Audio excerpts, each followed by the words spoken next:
This is obviously a bittersweet moment where we're handing over the last of the Model S and Model X vehicles that we've produced. And these vehicles really are what made Tesla into a great car company and profoundly changed what people's perception of an electric car was. I mean, people used to think electric cars were slow, low range, undesirable, really kind of like golf carts. Yeah. Glorified golf carts that were not fun, didn't look good, and it was like wearing a hair shirt, basically. You kind of had to give up a little bit of your soul to be in an environmentally friendly vehicle. No? Yeah. So really the profound thing that the Model S especially showed was that an electric car could actually be the best car of any kind, period. Woo! So it's, I'd say that's the thing that's really most important about it. It was breaking the perception that electric cars are worse than other cars, and showing that actually, if you design it right, with the incredibly talented Tesla team, that you can actually make an electric car be better than any gasoline car. And as a result, Model S won not just Motor Trend Car of the Year, but I think best car ever, I think. Yeah. So, and then we followed that up with the Model X, which was the Fabergé, I call it the Fabergé egg of cars. It was somewhat of an exercise in hubris, frankly, but an incredible vehicle with so many there's so many small special things about the Model X that probably most people who buy the car don't even realize exist. And I'll tell you something like why, maybe at a fundamental level, why the Model S and Model X succeeded, which is that those cars were designed with love. Absolutely. They really were. Every part of it, inside and outside, every detail, even things people couldn't see, probably most people would not even experience or often not know existed, we put there because we loved the product. And I think that's at the heart of any great product. If the people making it genuinely love that product, just like if when you genuinely love your kids, you care about things in a different way. Yeah, you do. You do. It's not like a spreadsheet thing. It's not like you do things to make the product amazing because you love it, and even if people don't even see all of those things, they feel a lot of those things, and that's what translates to people wanting the product. That'd be my advice for people out there who are making products or providing services: is do something that you truly love, and your customers will feel that love. You guys all feel that. We feel it from all of them. Yeah, exactly. I think, Elon, when you look at like our employees, right, like for our Fremont, Giga Nevada, these employees are playing a big role. And what Tesla Fremont did, right, I was telling Elon a story that I was there in December 2015, 31st of December, I was right there, and we factory gated 500 Model X's, and I was like, wow, we were like celebrating like crazy, and now we built in 6 hours those many cars, and this is laying a foundation for Tesla's future, all the global manufacturing, all the manufacturing sites. So just want to say thank you to all the employees, all our suppliers. Thank you guys, thank you.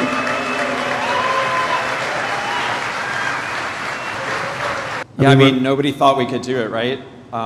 There were so many naysayers back in the day, but we actually ended up kind of creating a script of what we take for granted in vehicles today. And if you look at this list, I think in a weird sort of way, that's what everybody's copied us. But Model S and Model X really started and innovated and created every one of these things on this list. And the automotive industry wouldn't be what it is today without that. I think we take a lot of this for granted. Yeah, I mean, we actually started out designing the Model S in the back of the SpaceX factory. Yeah. So we didn't have a design studio. Or an engineering center or anything. Well, we did have, we had San Carlos. We had some of the engineering team, but pretty small team, to say the least. Yeah. And then thank goodness Franz joined as head of design. It's been a pleasure working for you all this time. Thank you for the inspiration. Of course, you, Lars, and Thanks. Rishi, and everyone, and the whole Tesla team. It's an honor to work with such a talented group.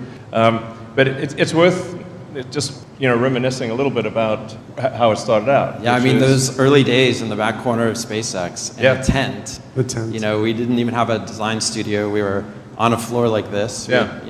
Falling off, and we would push the clay model of Model S through SpaceX factory every Friday and push it outside so we could evaluate it with Elon. And right on Jack Northrop Drive, every car that driving by could see what we were doing, but nobody cared. It was like garage band playing in Wembley Stadium. We were like taking on the world with this amazing idea, but nobody really believed in it. Yeah, and the Model S was actually the first car we really made ourselves. Yeah. Because with the original Roadster, Lotus did the non-powertrain portion of the car, and at Tesla we made the design and built the drivetrain and the battery pack, the charger and basically the electrical stuff. But we didn't build the rest of the car. That was done by Lotus. Right. So frankly, if people ask me what are the chances of success of a company that's never built a car before building a car that would be Car of the Year by Motor Trend, which is generally like kind of the Academy Awards of cars, I'd say it's pretty unlikely. But we're going to try. We're going to try to build something, and we really just try to build a car that we thought would be awesome. Yeah. The car that we all wanted. Yeah, there weren't any market surveys or anything. It was just us judging. It's like, oh, is this a good idea? Should we do this? Should we do air suspension? Sure, let's do it. Yeah. It was like, well, what would you like? What would you want in the car? Yeah, what would we want in a car? And giant touchscreens didn't exist in cars. No iPad either at the time. Remember? Yeah, we had to basically use stuff that was meant for laptops and notepads and stuff, and then there wasn't any software, so we had to write the software to make the touchscreen work, it was pretty wild. But now almost every car has one. Yeah, it's normal. It's normal now. It was just extremely. Model S just started that, right? It was the beginning, and now everyone just thinks it is commonplace. Yeah, and I actually drove my brother's founder Model S, one of the first 20 or so that were built. 2012, yeah. Yeah, and I thought, wait, it's actually probably going to have all sorts of issues, but it drives pretty well. Yeah, I drove mine 2012 here today. Yeah. Nostalgia. It was it's a great car back then. It's still a great car now. Yeah, and a lot of that's pioneered by over-the-air updates. It didn't exist. The car gets better with time. So those older cars are better today than they were when we first delivered them. So yeah, there was really a ton of stuff that we did here. We kept improving it over time. Today's Model S and X have 40% fewer parts than the original. Only 3% of the parts that are currently in a Model S and X are what we started with. What we started with. So we changed 97% of the parts over the past 14 years. And obviously made huge improvements with self-driving. Self-driving came? Yeah. And originally didn't have anything like that. Yeah, that's the one bad part about driving the 2012. Yeah, you actually have to drive yourself. You're this is crazy. What, I have to drive? This is nuts. There were almost no electric cars available in the world when Model S was in production. Yeah, it was something less than 0.1% of the total sales. It's crazy now. Last quarter was 17%. So without Model S and then X showing the world that it could be done, none of the other companies would have done it. Yeah, exactly. Many times we were told Model S is first of all, it's impossible to build a long-range, compelling electric car, and then secondly, even if you did build it, nobody would buy it. Yeah. I was told that relentlessly. Yeah.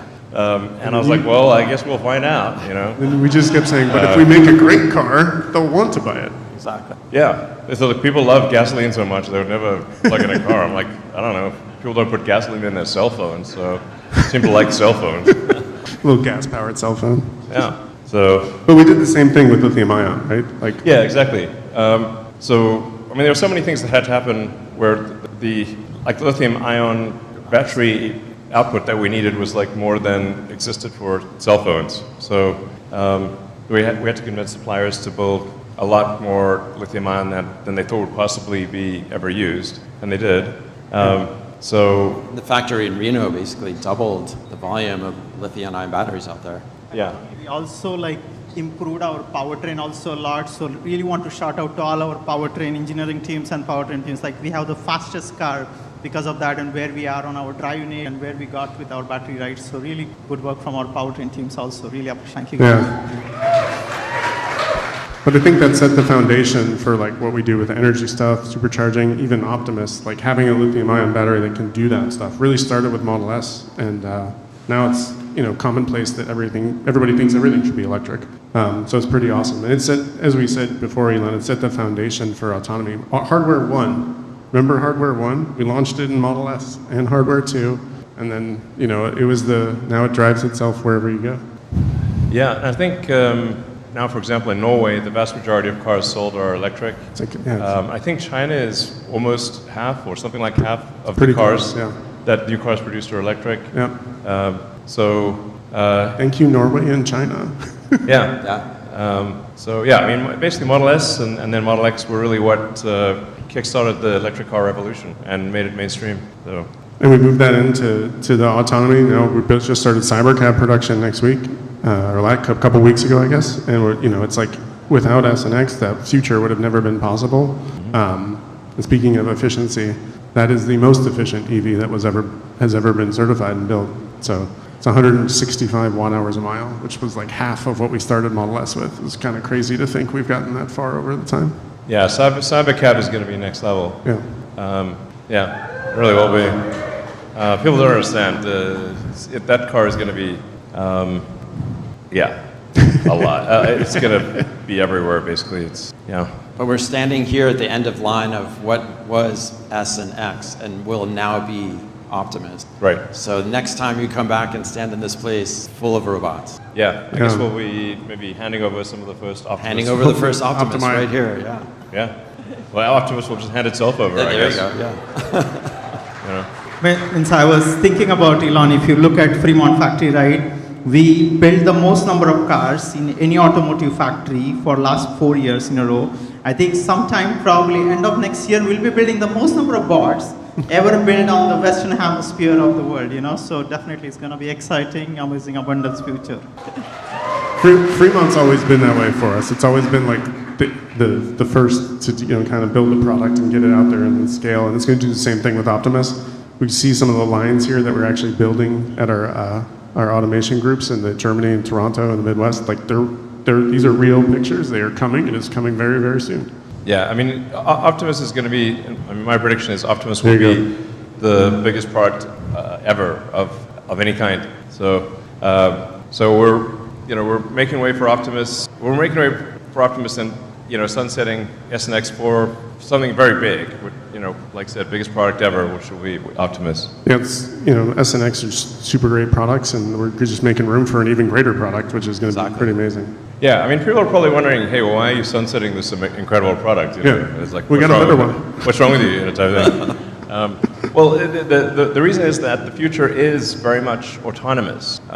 So Model S and X have had an incredible run, but all good things must come to an end. And I do think the value of used S and X's will be very high in the future. But the future is very much autonomous. The future, it's going to be fairly unusual for people to drive themselves around. And over time, I think the vast majority of cars will not have a steering wheel or pedals. Right. And driving a car will be kind of like, riding a horse today. Which is like people do ride horses, of course, but usually not to work.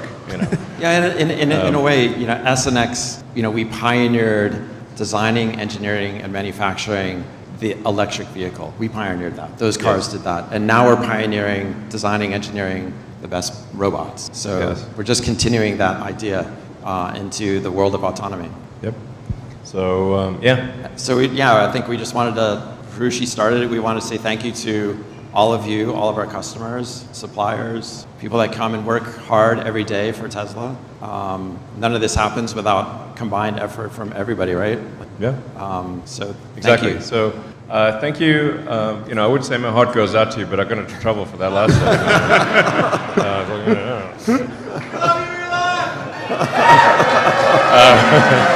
you guys. So. But heartfelt thank you to our customers out there, to all the Tesla employees that work so hard to make the Model S and X, to our suppliers, and everyone who believed in us. Thank you very much. No, thanks. Should we give some cars away? Should we hand over some cars? So to commemorate that, we designed a special version of S and X, very limited, and we're gonna deliver some cars right now. You'll notice it's an updated version of the original signature red, same white interior, and just has all the best features. It's the best version of the best car. Yeah, I used to always, when friends would ask me, when's the best Model S coming? It's like, oh, you have to wait till tomorrow because it'll be better tomorrow than it is today. There is no tomorrow. So this is the best. All right, so should we hand over the cars? Let's do it. Deliver some cars. All right. Cheers. Thanks, everyone.